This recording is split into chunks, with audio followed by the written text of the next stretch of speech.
Hey everybody, can you believe it's Monday again?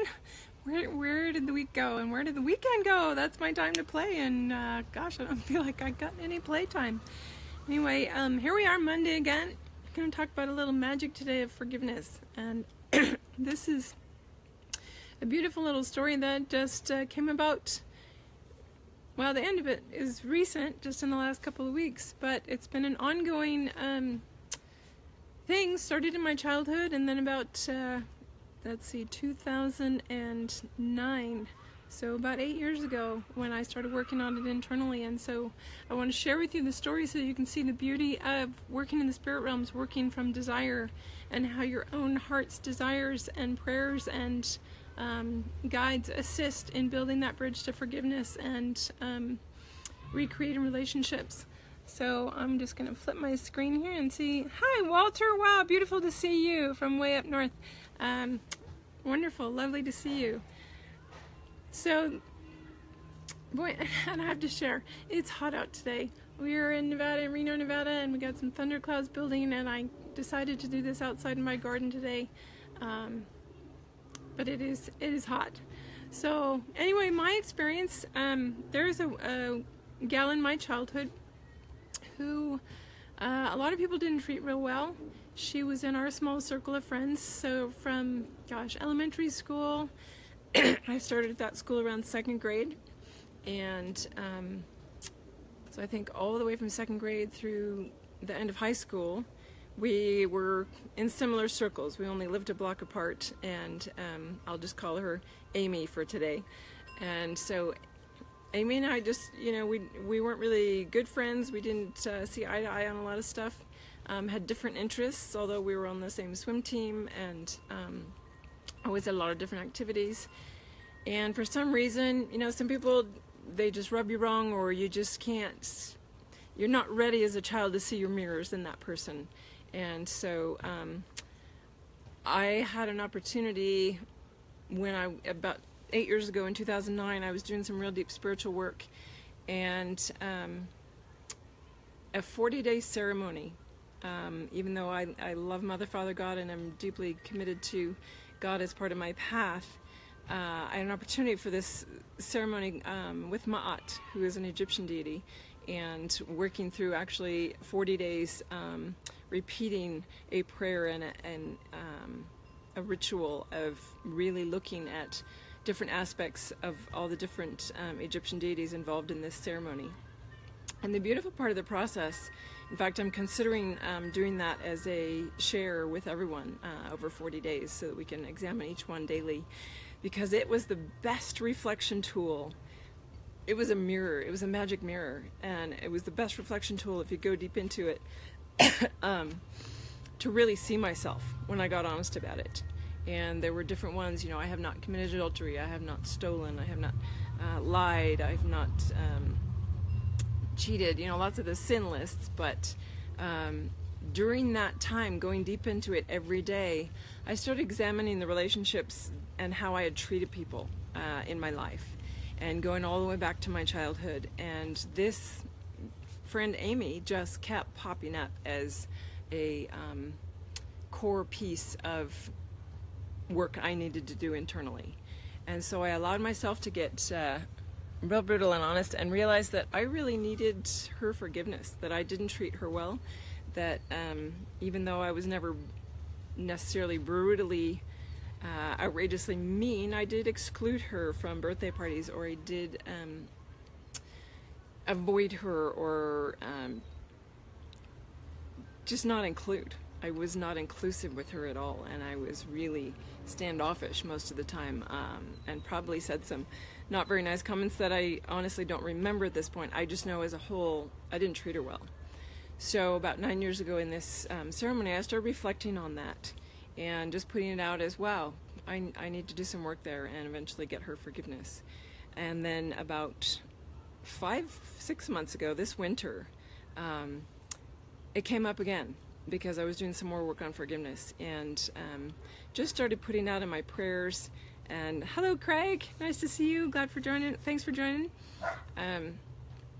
Just started putting out in my prayers and my heart's desires that somehow forgiveness and a bridge to that would happen, that she would receive my energy that I was sending.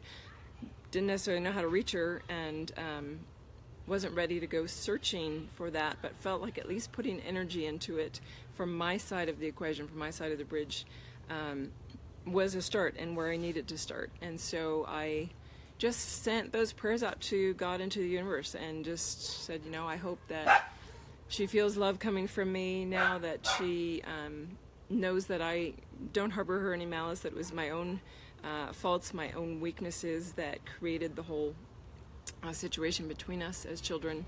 And so I just started putting it out there.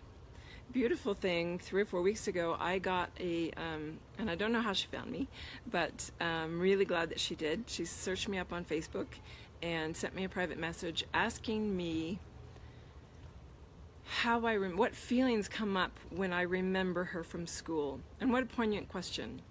And I could have answered in so many different ways. I could have ignored it. I could have, you know, pretended like I didn't even get it.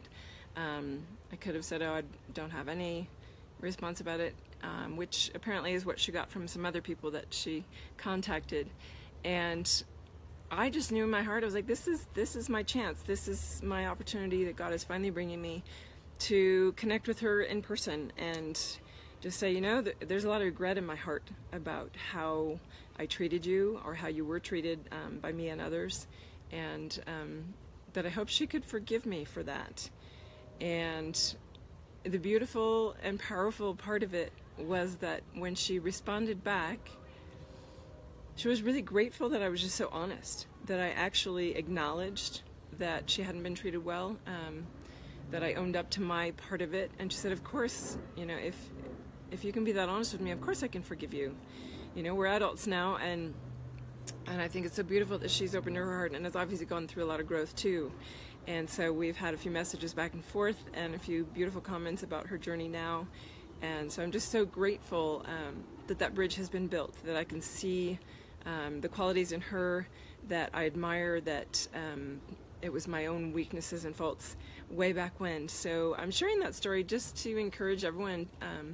You know, it's never too late. It's never too late to build a bridge. In fact, I go to Center for Spiritual Living here in Reno. They have a beautiful, open-hearted sharing in their services and messages of basically building a community that works for everyone. And I love that even yesterday the theme was just predominant, and this has been on my heart for a few days to share. So talking about bridges and how we build them, and it just takes that first step. It just takes reaching out. And so I encourage everyone to just, you know, look at those relationships from the past that need healing, that even if you don't know how to find the person, don't know if they're alive, that you can send that bridge from your heart energetically out and make a difference, and that they can feel that energy, especially those that are beyond the physical realm already, that have crossed over. It's never too late. And the healing that provides on both sides. My heart is just so full every time I see her now, and you know, I can't say that every time as a kid, like I would just cringe when I hear her name or know that she was coming, or that she was on the phone or whatever.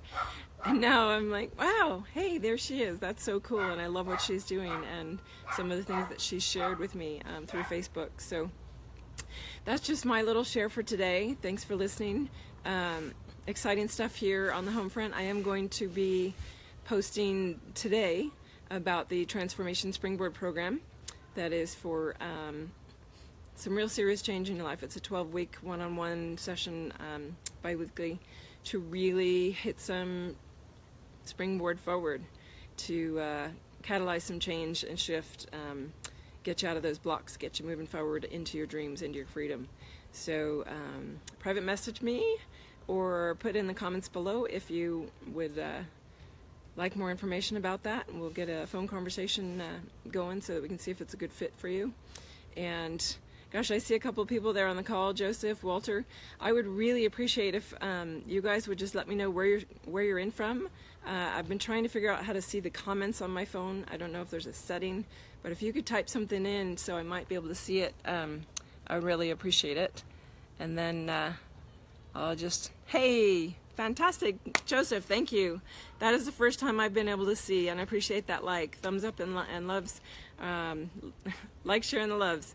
And so you guys, Craig, Joseph, Walter, Darla, Kinuani, I'm so glad to see you guys here. I am just finishing up, but since you're all here, let's have an angel card reading for today. I'm just going to hold all you guys in my heart, and that whole concept of reflection in the mirror, of forgiveness and things in our past that maybe we need to address. So I'm just going to pull a card for us all. This is my Archangel Power deck. This one over here is calling. Decision, Archangel Jophiel. So release yourself from that which holds you back. A need to detox unnecessary worry based on a lack of self-confidence. So that is so in line with what we're talking about here today. Release yourself from that which holds you back. A lot of us are held back by those blocks of stuck energy around past relationships that we just haven't cleared the air on yet. So I encourage you to do that. I hope you all have an incredible Monday. And I figured you were still in Seattle, Walter. Give a big hug to your beautiful partner there. Love to see you guys together always. Such a perfect match. And I wish you all a great Monday. Thanks for tuning in. We'll see you next week. Bye-bye.